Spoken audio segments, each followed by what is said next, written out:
Halo semuanya, perkenalkan saya Alfie Natasha dengan NPM 222170009. Di sini saya akan menjelaskan mengenai geografi regional negara berkembang, yaitu salah satunya adalah Brunei Darussalam. Yang pertama kita ke geografi fisiknya terlebih dahulu, di mana negara Brunei Darussalam ini terletak di pantai utara Pulau Kalimantan, yaitu luas wilayahnya sekitar 5.765 km persegi. Selanjutnya, memiliki iklim tropis dengan hutan hujan yang lebat. Terdiri dari dua bagian utama yang terpisah, yaitu di daerah Brunei Muara dan Temburong. Lalu berbatasan langsung dengan Malaysia di sebelah kanan dan kiri wilayahnya. Selanjutnya kita ke geografi sosial manusianya. Penduduk mayoritasnya itu beragama Islam. Etnis utamanya itu Melayu 65,7% dan Tionghoa 10,3%, dan ada lagi gitu etnis yang lainnya. Lalu terdapat jumlah penduduknya itu berkisar 470.000 jiwa. Kepadatan penduduknya itu rendah karena berkonsentrasinya itu di daerah perkotaan gitu. Kalau di negara Brunei sendiri, lalu ada sistem pemerintahnya itu monarki absolut. Nah, lalu selanjutnya terdapat sumber daya alam. Apa aja sih sumber daya alam yang ada di Brunei Darussalam ini? Yaitu yang pertama ada minyak dan gas alam, yang utama ya di negara Brunei. Lalu ada hutan tropis, hasil perkebunan seperti kelapa sawit, lalu karet, dan sumber daya perikanan. Lalu ada cadangan minyak yang signifikan dilepas di pantai, kayak gitu. Lalu ada sumber pendapatan. Nah, sumber pendapatannya ini ekspor minyak dan gas. Karena kan tadi minyak dan gas ini merupakan sektor utama ya yang ada di Brunei Darussalam, yaitu sekitar 80% pendapatan negara pada minyak dan gas ini. Lalu ada sektor industri, petrokimia, pada pariwisata, perdagangan internasional, dan investasi asing di sektor energi. Selanjutnya terdapat masalah-masalah yang ada di negara Brunei Darussalam. Nah, yang pertama adalah ketergantungan tinggi pada minyak dan gas. Nah, Brunei Darussalam ini sangat bergantung pada sektor minyak dan gas untuk menopang perekonomian negara. Lebih dari 80% pendapatan negara berasal dari ekspor minyak bumi dan gas alam, serta 90% dari produk ekspor. Hal ini menjadikan Brunei sangat rentan terhadap fluktuasi harga minyak global. Nah, masalah yang timbul pada ketergantungan ini yaitu ketika harga minyak turun di pasar global, pendapatan negara otomatis berkurang secara drastis. Lalu ketergantungan ini menciptakan keterbatasan dalam pertumbuhan sektor ekonomi lainnya. Lalu jika cadangan minyak dan gas habis dalam beberapa dekade mendatang, Brunei harus memiliki alternatif ekonomi yang stabil gitu. Lalu upaya pemerintah Brunei Darussalam ini telah mencoba gitu mendiversifikasi ekonomi dengan mengembangkan sektor pariwisata, pertanian, perikanan, dan teknologi. Namun, sektor-sektor ini belum bisa memberikan kontribusi signifikan seperti sektor energi. Lalu yang kedua ada tantangan diversifikasi ekonomi. Upaya untuk mengurangi ketergantungan pada minyak dan gas menghadapi beberapa hambatan. Salah satunya adalah lambatnya perkembangan sektor lain seperti industri, non-energi, pariwisata, dan teknologi. Penyebab utamanya yaitu sumber daya manusia yang terbatas. Tenaga kerja lokal di Brunei lebih cenderung bekerja di sektor publik yang menawarkan gaji tinggi dan stabil. Kurangnya inisiatif kewirausahaan di kalangan penduduk lokal, banyak bisnis yang dimiliki oleh warga non-pribumi. Lalu investasi asing yang masih terbatas karena regulasi ketat dan dominasi sektor energi. Selanjutnya terdapat dampaknya gitu ya. Dampaknya itu ada pertumbuhan ekonomi di sektor non-migas menjadi lambat. Selanjutnya ada potensi sektor pariwisata di mana pertanian, industri kreatif belum dimanfaatkan sepenuhnya gitu oleh negara Brunei Darussalam itu sendiri. Solusi yang dilakukan yaitu pembangunan zona ekonomi khusus dan menarik investor asing untuk berinvestasi di sektor manufaktur dan teknologi. Promosi pariwisata internasional seperti memperkenalkan Brunei sebagai destinasi budaya dan ekowisata. Selanjutnya yang ketiga ada sistem monarki dan pembatasan kebebasan individu, di mana Brunei merupakan negara dengan sistem monarki absolut, di mana sultannya itu memiliki kekuasaan penuh atas pemerintahan. Hal ini sering memunculkan kritik terkait kebebasan individu dan hak asasi manusia. Yaitu yang pertama ada aspek yang menjadi tantangan. Nah, penerapan syariat Islam secara ketat terutama setelah penerapan hukuman berat seperti rajam dan potongan tangan bagi tindak pidana tertentu. Lalu kurangnya kebebasan politik, di mana partai politik dibatasi dan media dikontrol ketat oleh pemerintah. Lalu ada pembatasan kebebasan berpendapat dan berkumpul, sehingga suara oposisi hampir tidak ada. Selanjutnya terdapat dampaknya nih.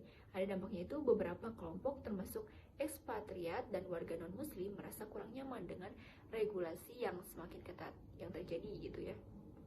Lalu kritik internasional terhadap kebijakan-kebijakan pemerintah terkait kebebasan sipil bisa mempengaruhi citra negara. Nah, tindakan pemerintah itu yaitu Brunei berupaya mempertahankan stabilitas dan identitas nasional melalui hukum yang ada meskipun tetap mendapat tekanan dari luar negeri. Nah, lalu ada pengembangan sektor non-minyak yang lambat. Nah, seiring dengan ketergantungan pada minyak dan gas, tantangan besarnya adalah mengembangkan sektor alternatif untuk menopang ekonomi. Beberapa hambatan pengembangan ini antara lain yang pertama, kurangnya inovasi dan teknologi dalam sektor pertanian dan perikanan. Lalu, infrastruktur industri non-energi yang belum memadai.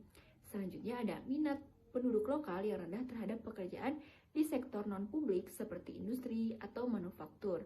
Lalu dampaknya yaitu potensi besar dari sektor agrikultur dan perikanan kurang dimanfaatkan, kesulitan menciptakan lapangan kerja baru di luar sektor minyak dan gas alam. Lalu solusinya itu pemerintah mencoba memperkuat kebijakan pro investasi asing dan menyediakan insentif pajak untuk menarik investor di sektor agribisnis dan industri.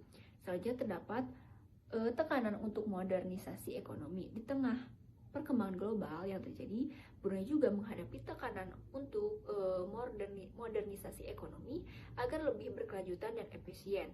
Namun, modernisasi ini membutuhkan perubahan dalam struktur ekonomi, kebijakan, dan sumber daya manusianya.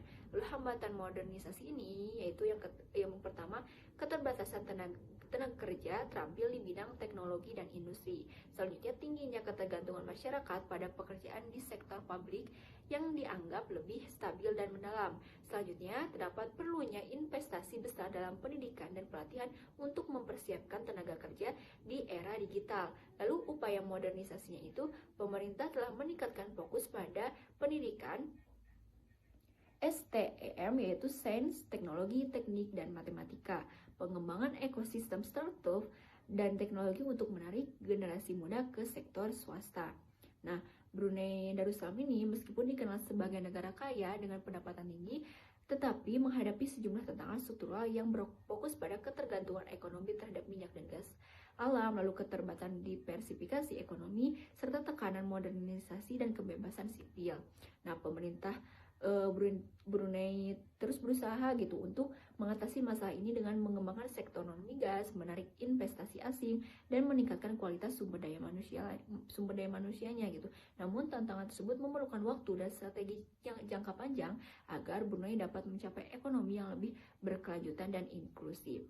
Nah, dari masalah-masalah yang ada di Brunei Darussalam ini, kita beralih ke indikator kualitatif di negara Brunei Darussalam. Nah, yang pertama itu ada etos kerja dan pola pikir, di mana etos kerja dan pola pikir di negara Brunei Darussalam ini tergolong tinggi, termasuk pada negara maju. Mengapa demikian? Karena masyarakat di Brunei Darussalam itu sangat jujur, ulet, tekun, dan disiplin. Selanjutnya ada mata pencaharian. Nah, mata pencaharian yang ada di Brunei Darussalam ini yaitu ada jasa dan pertanian, tergolong pada negara maju. Lalu ada kesadaran hukum. Nah, kesadaran hukumnya itu sangat tinggi gitu, tergolong pada negara maju. Lalu ada tingkat pendidikan tergolong tinggi, termasuk pada negara maju. Lalu ada tingkat kesehatan yaitu cukup baik, tergolong pada negara maju. Nah, dari indikator kualitatif ini kita beralih pada indikator kuantitatif di negara Brunei Darussalam. Nah, jadi HDI-nya itu yaitu 0,823 pada 2023, tergolong pada negara maju. Lalu ada pendapatan per kapitanya itu 77.900 US dollar, tergolong pada negara maju. Lalu ada tingkat pertumbuhan itu 1,4% pada tahun 2024, tergolong pada negara berkembang. Lalu selanjutnya ada usia harapan hidup. Nah, usia harapan hidup ini di negara Brunei Darussalam ini yaitu 75,5 tahun pada 2024, tergolong pada negara maju. Lalu ada angka kelahirannya. Nah, angka kelahirannya itu 17,4 pada tahun 2024, tergolong pada negara berkembang. Lalu angka kematiannya itu 7,8 pada tahun 2024, tergolong pada negara berkembang. Lalu ada migrasinya itu 0,00 pada tahun 2024.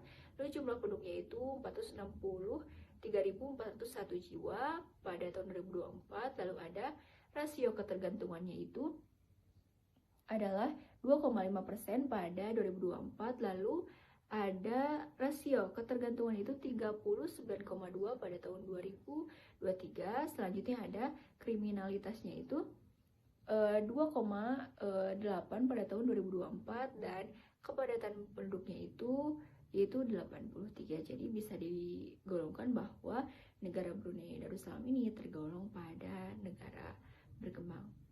Sekian, terima kasih.